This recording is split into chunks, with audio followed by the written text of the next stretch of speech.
Think for a moment about the insects you actually notice in summer.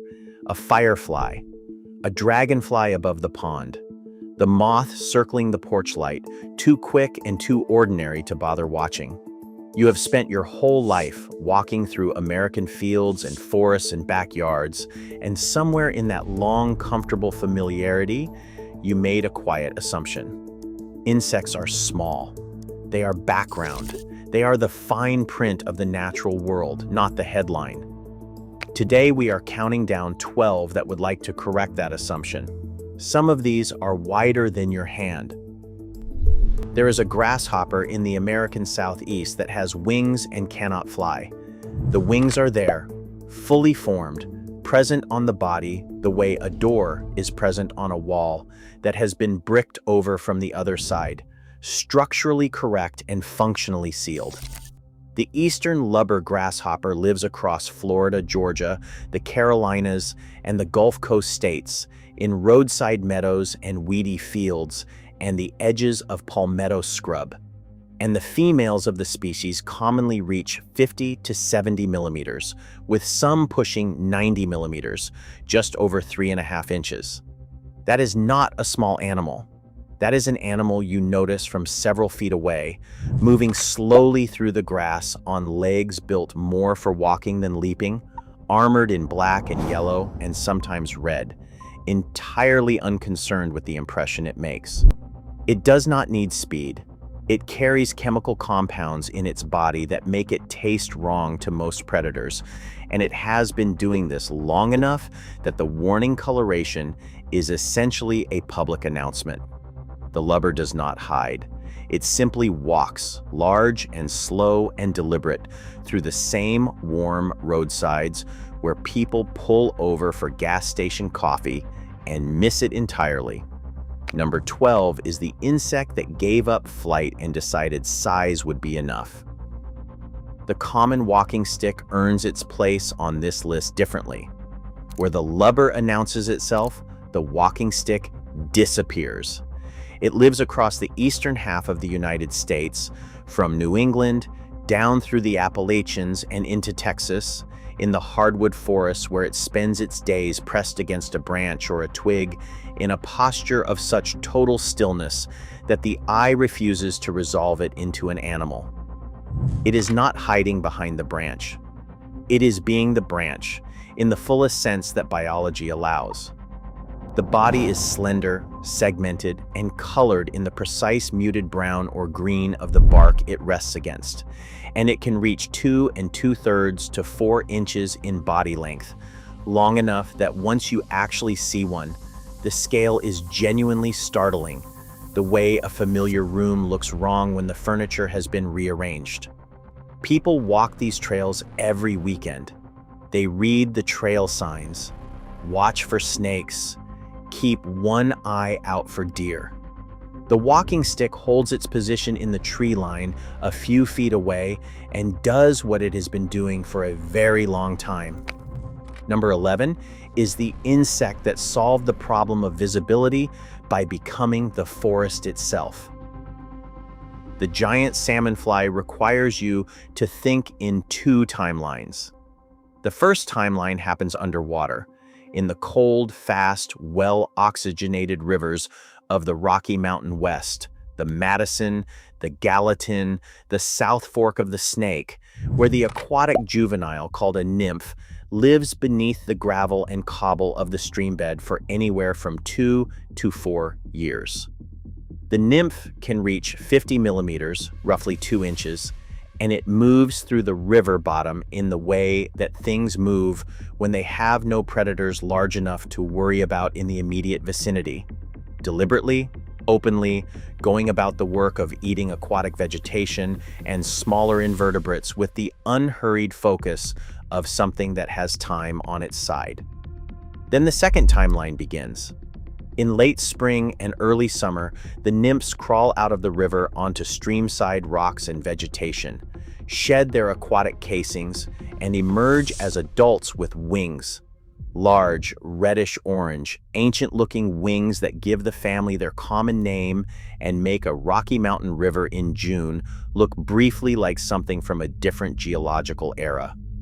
The adults do not eat. They have days, not years.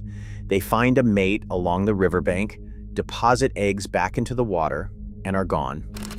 Anglers follow the hatch the way birders follow migrations. And if you have stood at the edge of one of these rivers during peak emergence and watched the air fill with insects the size of your finger, you already know that the word giant is not being used loosely here.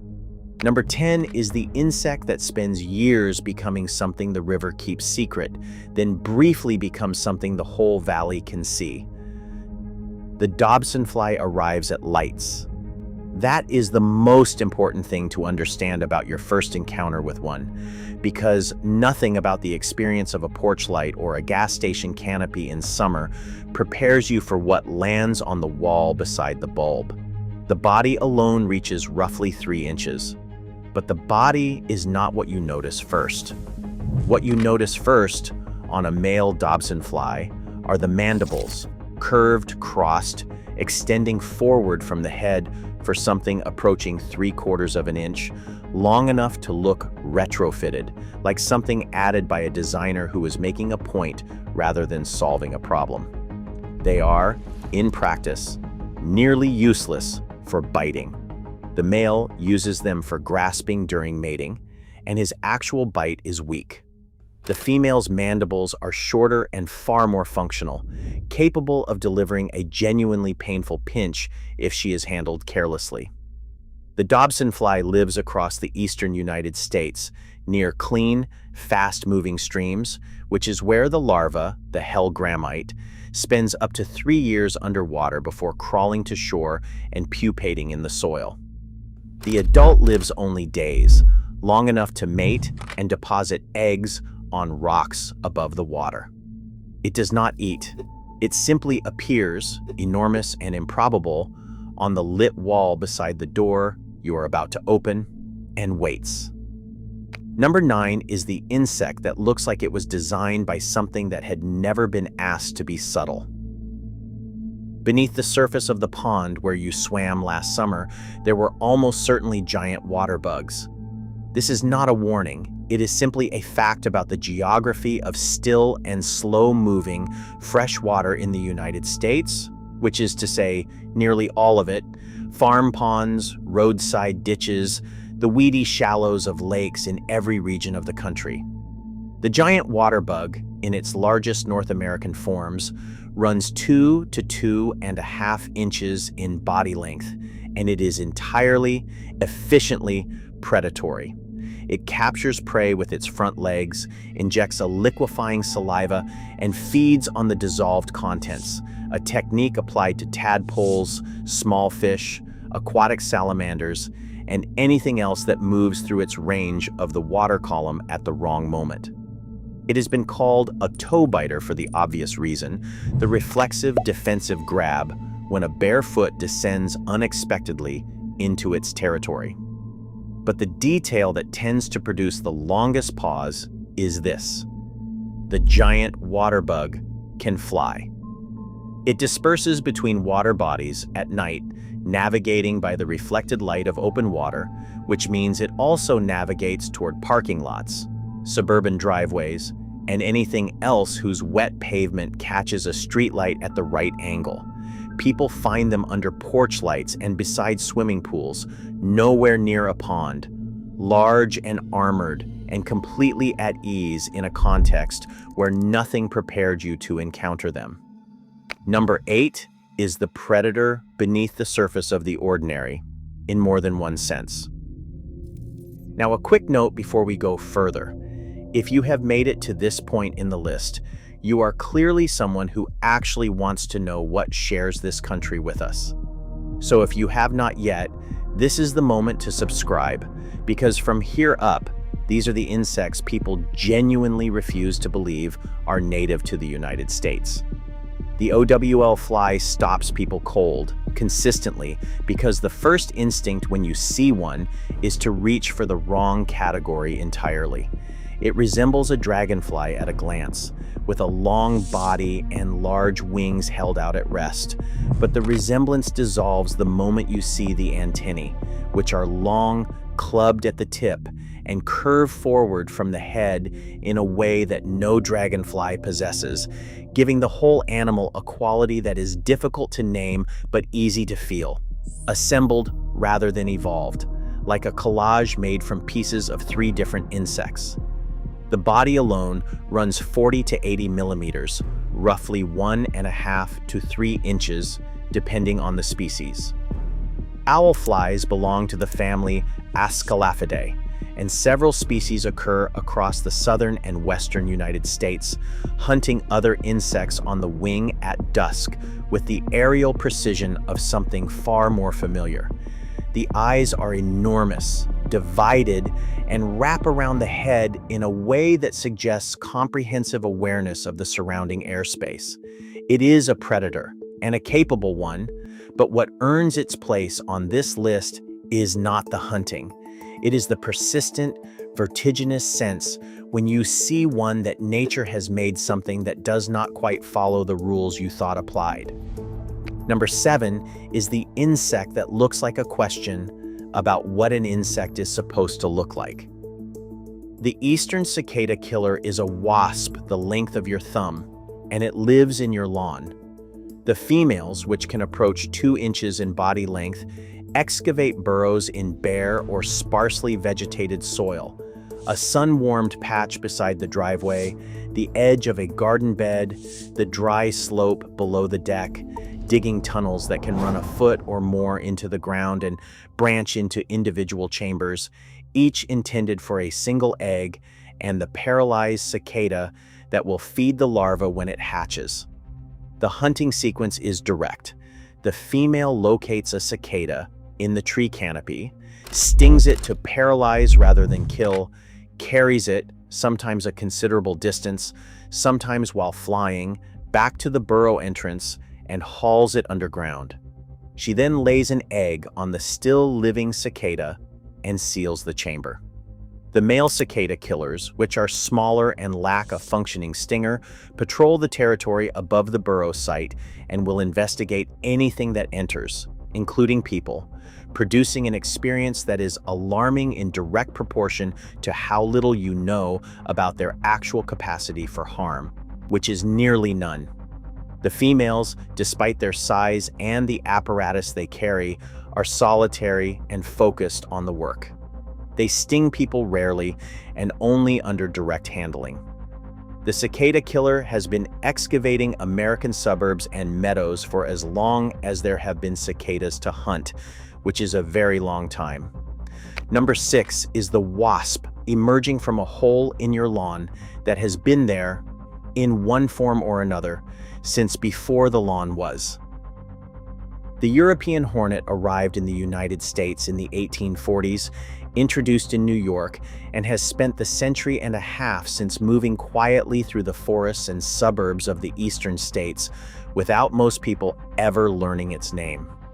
It is the largest hornet established in North America, with queens reaching roughly 1.3 inches, 35 millimeters, and workers only somewhat smaller.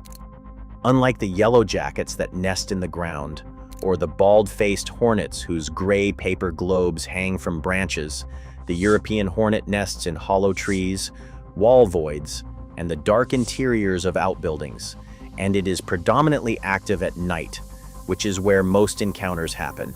At a lit window, at a porch bulb, at the illuminated face of a phone held in a dark yard. It is large enough that the first instinct is often to call it something else. A cicada killer, a strange beetle, something that surely does not belong in a mid-Atlantic backyard in August. It belongs entirely. It has belonged here for longer than most of the trees in the second growth forests it nests in. Number 5 is the hornet that has been a resident of eastern American woods for 170 years and still arrives as a surprise. The tarantula hawk crosses a desert trail in the American Southwest, the way large things move when they have nothing to fear. Deliberately, without hurry, in a direction that has already been decided. It is among the largest spider wasps in the world, with females reaching 2 inches in body length, wings that flash blue-black and rust-orange in the direct sun, and a stinger that produces what the entomologist Justin Schmidt, who allowed himself to be stung by a comprehensive catalog of insects in the service of science, described as immediate, intense, and electrifying, lasting roughly 3 minutes and ranking at the top of his pain index. But the sting is a defensive instrument, deployed when the wasp is handled or cornered, which is rarely. What the tarantula hawk is actually doing, most of the time, is hunting. It locates a tarantula by scent and vibration, engages it directly, and delivers a precise sting to the nervous system that paralyzes the spider without killing it. It then drags the tarantula, which may outweigh it significantly, to a burrow it has prepared in advance, deposits a single egg on the living spider's abdomen, and seals the chamber. The larva that hatches will have fresh food for as long as it needs. The tarantula hawk ranges across the desert Southwest and into California, extending through parts of the Great Plains and the Southeast. And it is the state insect of New Mexico, which is either a remarkable piece of information or a perfectly logical one, depending on how you feel about wasps. Number 4 is the insect that hunts something larger than itself and wins, in a landscape that was built for exactly that kind of transaction.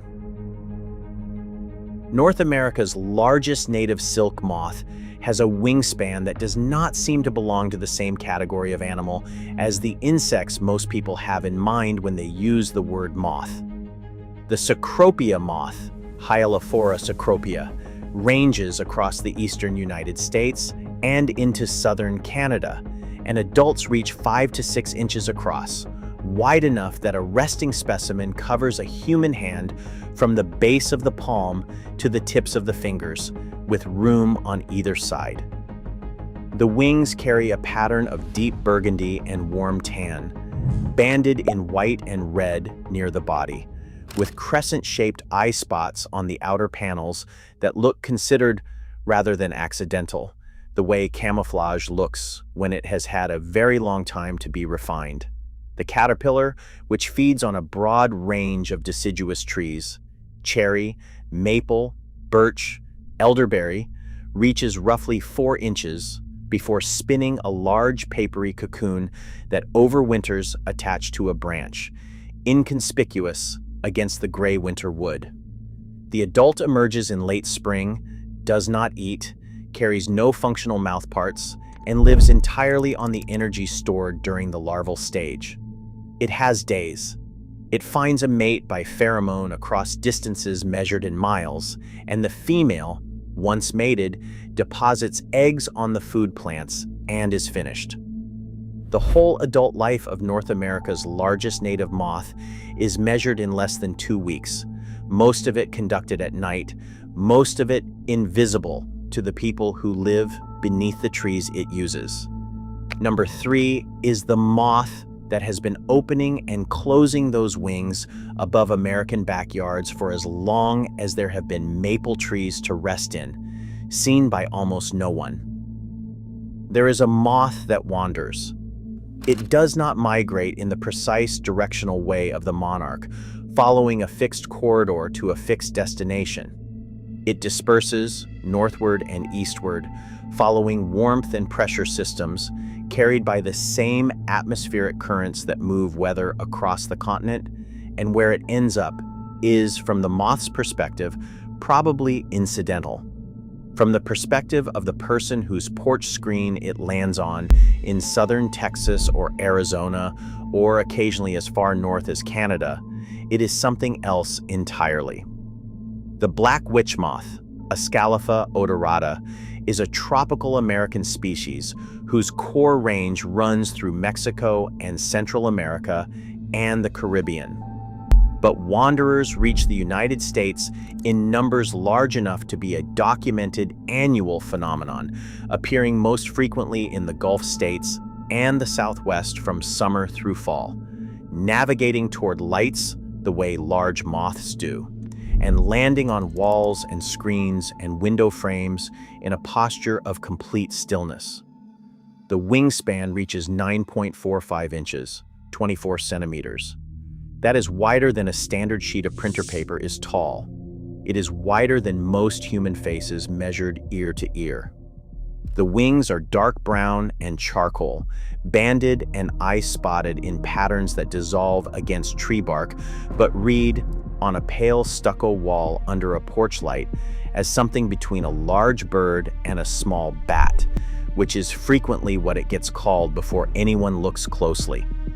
In parts of Latin America, the Black Witch carries folklore associations with death and misfortune, arriving at a house as an omen, which tells you something about how reliably startling the encounter has been across cultures and centuries. In the American South, it arrives at the porch light and gets waved away or photographed with a hand placed beside it for scale, and the hand is always smaller. Number 2 is the moth that does not live here, comes anyway, and arrives wider than anything you were prepared for. And the most visually improbable insect in America is one you have almost certainly encountered already, or nearly encountered, or walked past on an evening in June without registering what was holding still on the wall above the light. It was there in the American summer the whole time, in the maple trees above the eastern suburbs, in the hardwood corridors of the Appalachians, in the ornamental cherries lining streets, in cities from Boston to Kansas City, patient in the way that things are patient when they have already done the long work and arrived, briefly, at the moment they were built for. The Cecropia moth and the black witch moth have shown you what wingspan can mean in this country. What this list has really been about is the gap between the nature Americans think they live alongside and the nature that is actually there, moving through the same backyards and stream edges and suburban lawns, operating at a scale that does not require a tropical latitude or an exotic address.